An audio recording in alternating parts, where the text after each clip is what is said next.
উচ্চ মাধ্যমিক নিউট্রিশন তথা পুষ্টিবিজ্ঞান বিষয়ের শেষ মুহূর্তে ঝালাই বাছাই করা সেরা সেরা সাজেস্টিভ প্রশ্নগুলি থাকছে আজকের আমাদের এই স্পেশাল ভিডিওটি তুমি প্রথম থেকে শেষ পর্যন্ত দেখতে থাকো। মাত্র কয়েকটি প্রশ্ন থাকছে, এই প্রশ্নগুলি পরীক্ষায় আসার সম্ভাবনা কার্যত প্রায় নিশ্চিত তুমি বলতেই পারো। 100% গ্যারান্টি সহ বলছি তুমি পরীক্ষায় কমন পাবেই। তো ভিডিওটি প্রথম থেকে শেষ পর্যন্ত দেখতে থাকো।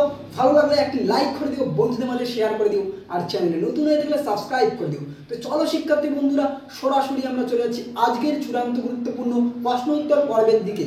তোমার প্রশ্নপত্রের সাথে হুবাহু মিলে যেতে পারে আজকের এই স্পেশাল ভিডিওটি। তো সরাসরি আমরা চলে আসলাম একেবারে প্রশ্ন উত্তর পর্বে।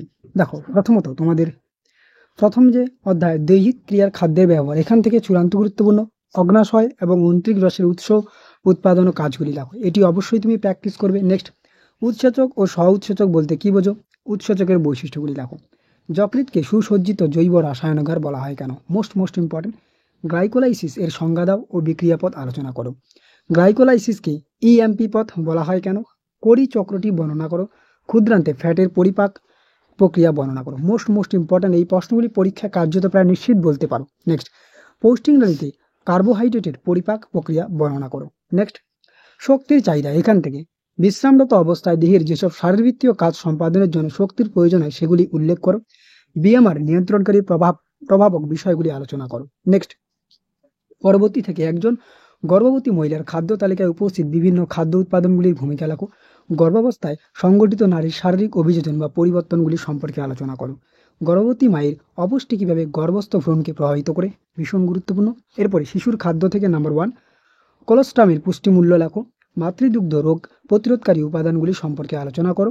নেক্সট, ওয়েনিং বা বদলি খাদ্যাভ্যাস সম্পর্কে যা জানা লেখো। নেক্সট, মাতৃদুগ্ধ ও গোদুগ্ধের মধ্যে পার্থক্য লেখো। নেক্সট কোশ্চেন, শিশুদের ত্রুটিপূর্ণ আহার অপুষ্টির কারণ, এখান থেকে শিশুর আহার সম্পর্কিত বিভিন্ন সমস্যাগুলি আলোচনা করো। ডায়াবেটিস রোগের কারণ, লক্ষণ এবং এই রোগ নিয়ন্ত্রণের উপায় এবং শ্রেণী বিভাগ করে আলোচনা করো। ত্রুটিপূর্ণ বদলি খাদ্যাভ্যাস অপুষ্টির কারণ উক্তির যথার্থতা বিচার করো। Most important. সরল পথ্য প্রস্তুতি থেকে 1 নম্বর, আর ডিজিজ ডিউ টু হুরে ওয়ারিয়ান কারি কোন রোগকে বলা হয়? এই রোগের কারণগুলি কি কি? এই রোগ সংক্রান্ত ব্যক্তির গ্রহণীয় বর্জনীয় খাদ্যগুলি কি কি? অবশেষহীন পথ্য কি? কোন রোগ এই ধরনের পথ্য দেওয়া হয়? অবশেষহীন পথ্যের একটি আদর্শ খাদ্য তালিকা লেখো। টিউব ফিডিং কি? এর প্রয়োজনীয়তা কি? টিউব ফিডিং এর সুবিধা লেখো। স্থূলতার জটিলতা সম্পর্কে লেখো। একজন মেদবহুল প্রাপ্তবয়স্ক ব্যক্তির খাদ্য পরিকল্পনা করো। দীর্ঘদিন ধরে রক্তে গ্লুকোজের মাত্রা বেশি থাকলে কি কি সমস্যার সৃষ্টি হয় সে সম্পর্কে আলোচনা করো। খাদ্য সংরক্ষণ পদ্ধতি থেকে 1 নম্বর, পাস্তুরাইজেশন ও স্টেরিলাইজেশন মধ্যে পার্থক্য লেখো। ফল এবং মাছ সংরক্ষণের বাণিজ্যিক পদ্ধতিগুলি লেখো। ভারতে পুষ্টির অভাবজনিত সাধারণ রোগসমূহ থেকে 1 নম্বর, শিশুদের অপুষ্টি প্রতিরোধে FAO ও WHO এর নির্দেশাবলী লেখো। লো বেবি বলতে কি বোঝো? এই ধরনের শিশু জন্মের কারণগুলি লেখো। ম্যারাসোমাস ও কোয়াশিওকরের মধ্যে পার্থক্য লেখো। মোস্ট ইম্পর্টেন্ট, এখান থেকে থাইরয়েড হরমোন, তোমরা অবশ্যই দেখে নেবে থাইরয়েড হরমোন থেকে যাবতীয় প্রশ্নগুলি। PEM বা প্রোটিন এনার্জি ম্যালিনিউট্রিশনের কারণগুলি লেখো। নেক্সট, পরবর্তী অধ্যায় থেকে কোন রোগ প্রতিরোধে IFA ট্যাবলেট বিতরণ করা হয়? এই রোগ প্রতিরোধে সরকার যে কর্মসূচি গ্রহণ করেছে তার সম্পর্কে লেখো। হু এর কাজ ও উদ্দেশ্যগুলি লেখো। GOBI এবং FF এর কর্মসূচি সম্পর্কে লেখো। নেক্সট, SNP ও ANP সম্পর্কে লেখো। FAO এর কাজ কি?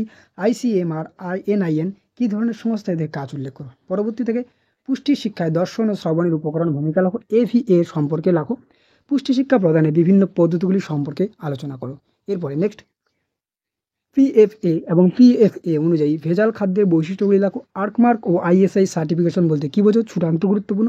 খাদ্য সমীক্ষা উপযোগিতা অনুপযোগিতা সম্পর্কে লেখো। খাদ্য বা পথ্য সমীক্ষার পুরাতন আধুনিক 3টি পদ্ধতি সম্পর্কে আলোচনা করো। খাদ্য সমীক্ষার উদ্দেশ্যগুলি লেখো। নেক্সট, ভারতের বর্তমান জাতীয় পুষ্টি প্রকল্পসমূহ সম্পর্কে প্রাথমিক ধারণা, এখান থেকে পুষ্টিগত অন্ধত্ব প্রতিরোধে ন্যাশনাল প্রোফাইলাক্সিস প্রোগ্রাম সম্পর্কে সংক্ষেপে আলোচনা করো। নেক্সট, খাদ্যমূল্য তালিকার ব্যবহার ও খাদ্যদ্রব্যের পুষ্টিমূল্য নির্ণয়, এখান থেকে চূড়ান্ত গুরুত্বপূর্ণ।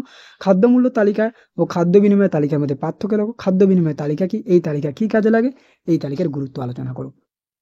তো এই ছিল তোমাদের নিউট্রিশন তথা পুষ্টিবিজ্ঞানের চূড়ান্ত গুরুত্বপূর্ণ সাজেশন। ভিডিওটি ভালো লাগলে একটি লাইক করে দিও, বন্ধুদের মাঝে শেয়ার করে দিও, আর চ্যানেলে নতুন হয়ে থাকলে সাবস্ক্রাইব করে দিও। তো আজকের এই ভিডিওটি পর্যন্ত, দেখা হচ্ছে পরবর্তী কোনো এক ভিডিওতে। ততক্ষণ পর্যন্ত পড়তে থাকো, জানতে থাকো এবং অবশ্যই আমাদের পাশে থাকো।